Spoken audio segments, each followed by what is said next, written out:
In this emotional and heart-touching story, the life of 7-year-old Lila Carter, a little girl trapped in a strange sickness that no doctor can explain. Her powerful father, Marcus Carter, has tried everything money can buy, specialists, treatments, machines, but nothing brings his daughter back to life. But the day Maya, a gentle and soft-spoken nanny, enters their home, everything changed. This story begins on a warm morning in the town of Maplewood. The sunlight touched every corner of the Carter family mansion. It drifted through the tall windows, warmed the polished floors, and filled the air with a gentle glow that made the whole place look peaceful. Everywhere except one room. The room belonged to 7-year-old Lila Carter, the only child of Marcus Carter, a man known across the country for his massive business empire and intimidating reputation.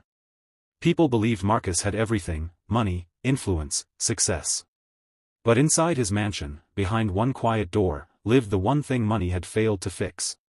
Lila lay on her huge white canopy bed, pale and weak, her tiny chest rising with shallow breaths. Her skin looked almost translucent, her hair damp on her forehead, her lips slightly dry. She barely spoke anymore. She barely moved. Every day, it felt like a little more of her light faded away. And no one understood why. Marcus had spent millions on doctors from different states, private specialists, experimental treatments, endless tests, and every high-tech machine medical science could offer. Yet, nothing ever made a difference. It was as if something invisible, something no doctor could detect, was draining her from inside. Marcus wasn't a cruel man. But grief had changed him. Losing his wife, Ariana, during childbirth had broken something inside him that never healed. She had gone into labor too early, complications arose, and she didn't survive the night. Lila did, but Marcus could never look at his daughter without feeling a mix of overwhelming love and unbearable guilt.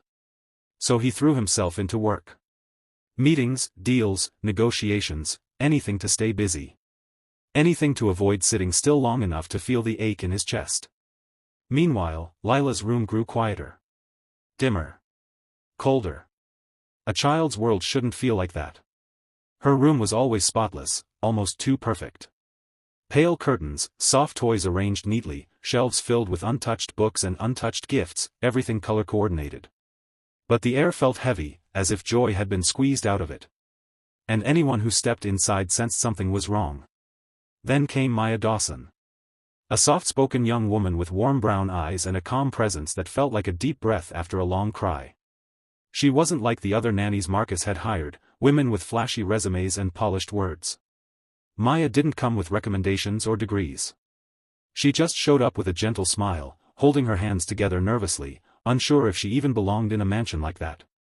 But the moment Maya walked into Lila's room, something happened. Lila, who hadn't willingly touched anyone in months, reached out and lightly held Maya's fingers.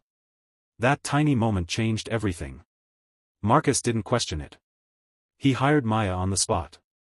Maya moved into the mansion the next week, determined to help in any way she could. She didn't come with medical solutions or fancy techniques.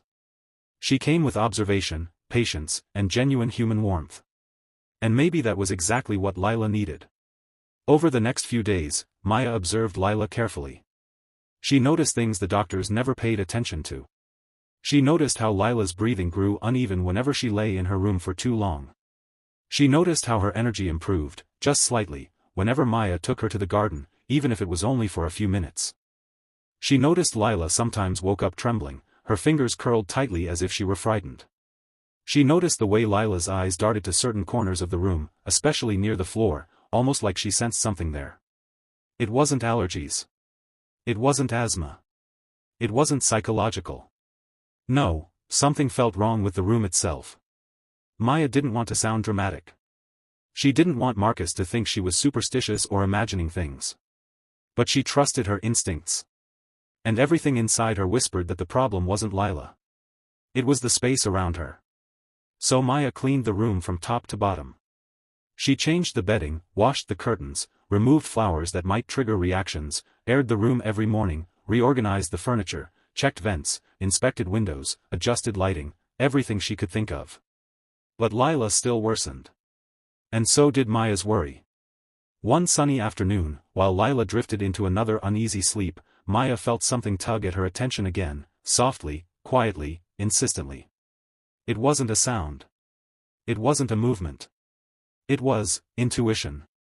Maya didn't know why, but her eyes kept drifting toward the bottom of the bed. She hesitated. Then she slowly knelt. Her heart thudded in her chest as she lifted the white bed skirt. And what she saw made her freeze. Tucked deep under the frame was a wooden chest, old, cracked, covered in a thin layer of dust that didn't match the freshly cleaned room. The chest didn't look like it belonged in a modern mansion. It looked like something from a different lifetime. With trembling hands, Maya pulled it out. The heavy air she felt earlier grew worse. Almost like something was pressing against her lungs. She opened the chest carefully. Inside were objects arranged with disturbing precision. A sepia-toned photograph of a stern-faced woman. A rusted pendant chain. Dried herbs tied with brittle string. A stack of handwritten papers covered in symbols Maya couldn't understand. An old, faded rosary. Small bowls with dried remnants of something once burned. These weren't childhood keepsakes. They weren't forgotten belongings. They were intentional. Purposeful. Creepy. As Maya stared at the items, a cold realization washed over her. Lila's room wasn't draining her. The chest was. At that exact moment, she heard footsteps.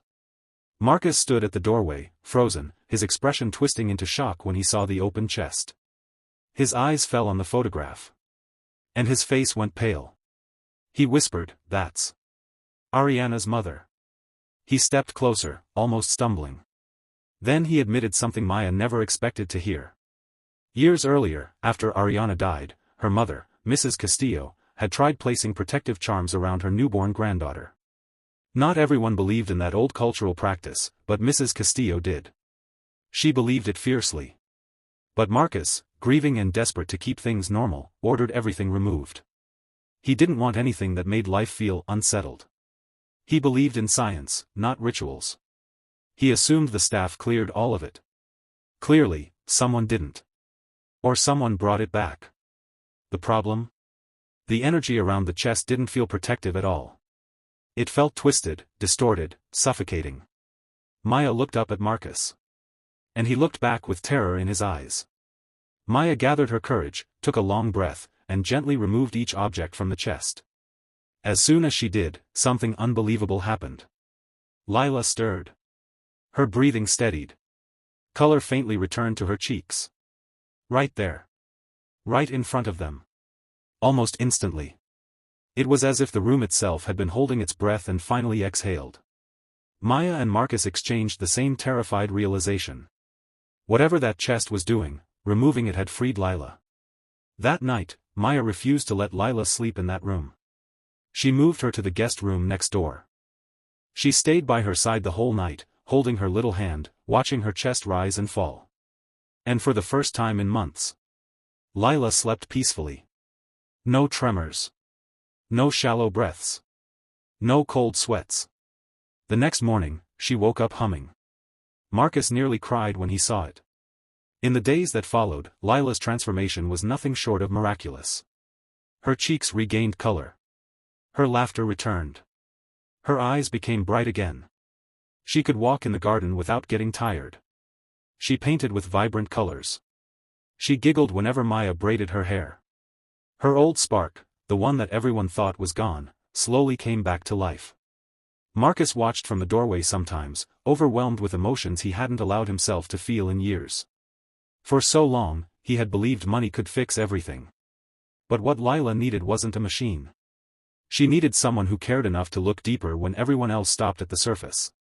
One afternoon, Marcus walked into the living room and stopped at the sight before him.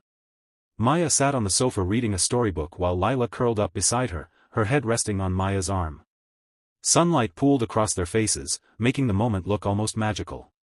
Something inside Marcus, something tightly wounded and buried under years of grief, finally loosened. He gently said, "Thank you."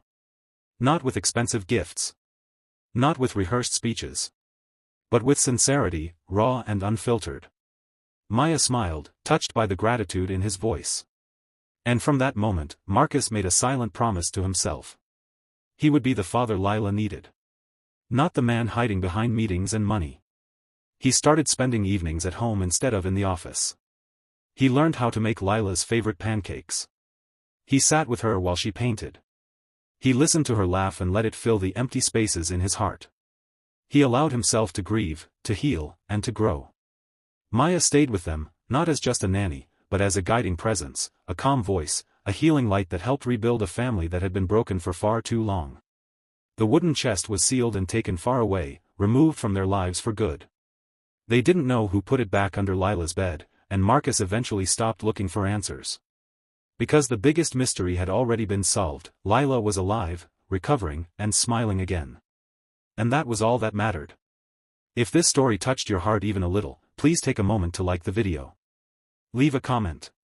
Share it with someone who needs a reminder that hope still exists. And subscribe to our channel so we can keep bringing emotional and meaningful stories your way. Before you go, tell us in the comments. What part of Lila's story touched you the most? And remember, sometimes healing begins the moment someone finally decides to care.